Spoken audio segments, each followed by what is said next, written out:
You meet someone kind. They show up consistently. They answer when they say they will. You do not have to decode their silence, compete for their attention, or earn your way back into their affection. Nothing hurts. And yet, something inside you goes quiet. You call it boredom. Maybe you tell yourself there is no chemistry. Maybe you start noticing tiny flaws that did not matter before. Maybe you find yourself thinking about the person who kept you guessing, the one who could make you feel chosen on Monday and invisible by Friday. You wanted peace. But now that peace has arrived, part of you wants to escape it. Before you decide the spark is gone, there is one distinction you need to make. Are you missing connection, or are you missing uncertainty? Because intensity and intimacy can feel similar while creating completely different relationships. Intensity keeps your attention through change. A warm message, then distance. Affection, then doubt. Relief, then another unanswered question. Your mind keeps returning to the relationship because the story never feels finished. Intimacy works differently. It grows through being known, being answered, and discovering that honesty does not make the other person disappear.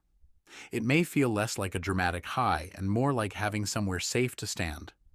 But when you are used to running, standing still can feel like feeling nothing. There is a small psychology experiment that helps explain one part of this. College women viewed profiles of men who had supposedly already rated them. Some participants were told the men liked them a lot. Others were told the men liked them an average amount. A third group was left uncertain. They were told the men might like them a lot, or only an average amount. The uncertain group reported thinking about the men the most. They also rated them as the most attractive. That does not prove uncertainty controls every relationship. The study involved a narrow group of people and the very early stage of attraction. But it reveals something useful. When your mind has to keep returning to an unanswered question, that mental preoccupation can begin to feel like importance. You're thinking about them all day, so they must matter deeply. Your stomach drops when their name appears, so this must be chemistry. They finally give you the warmth you were waiting for, and the relief feels so powerful that you call it love. But relief is not always connection. Sometimes it is simply the temporary end of uncertainty. Our expectations about closeness do not appear from nowhere. Attachment research uses the idea of working models, the expectations we carry about whether another person will respond to us and whether we can safely depend on them. Those expectations can be shaped by early experiences, but also by later friendships and romantic relationships. And they are not permanent diagnoses. They are more like predictions. If closeness has often been inconsistent, you may learn to look for small changes in tone. If affection had to be earned, effort may start to feel like love. If people became distant whenever you needed them, needing less may have felt safer than asking for more. Then someone consistent arrives and removes the old assignment. There is no silence to decode, no distance to overcome, no prize to win by proving that you are finally worth choosing. Without that assignment, you may not immediately know what your role is. Imagine someone called Maya. For years, Maya dated people who were emotionally unpredictable. She became exceptionally good at noticing changes, a shorter reply, a different facial expression, an evening when affection suddenly disappeared. She called this sensitivity. Her partners called it overthinking. In reality, it had become a way of trying to stay one step ahead of rejection. Then Maya met someone steady. At first, the steadiness felt like relief. A few months later, it felt flat. She began comparing the calm relationship with the electric beginning of her last one. She wondered why she no longer felt the same urgency. What Maya missed was not necessarily her former partner. She missed the version of herself who always had an emotional emergency to solve. This is where people often say, "Your nervous system is addicted to chaos." It is a powerful sentence. It is also more certain than the evidence allows. You are not a machine permanently wired for bad relationships. And feeling bored does not automatically mean you have hidden trauma. A more careful possibility is this. Familiar patterns are easier to recognize. If vigilance, pursuit, withdrawal, or reconciliation used to accompany closeness, a relationship without those signals may not immediately register as love. The absence of alarm can feel like the absence of emotion. When you have spent years listening for alarms, silence does not instantly sound like peace. Sometimes, that discomfort creates an urge to bring the alarm back. You test the other person.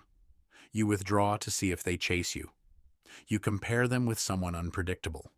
You create distance, then interpret the distance as proof that the relationship was wrong. None of this makes you broken.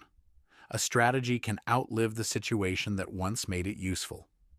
But there is an equally important truth. Sometimes boring really does mean boring. A person can be kind and still be incompatible with you. A relationship can be safe, but emotionally empty. There may be no curiosity, no honest conversation, no shared growth, no attraction, or no mutual effort. Stability is not a substitute for connection. So the goal is not to convince yourself to stay because someone is nice.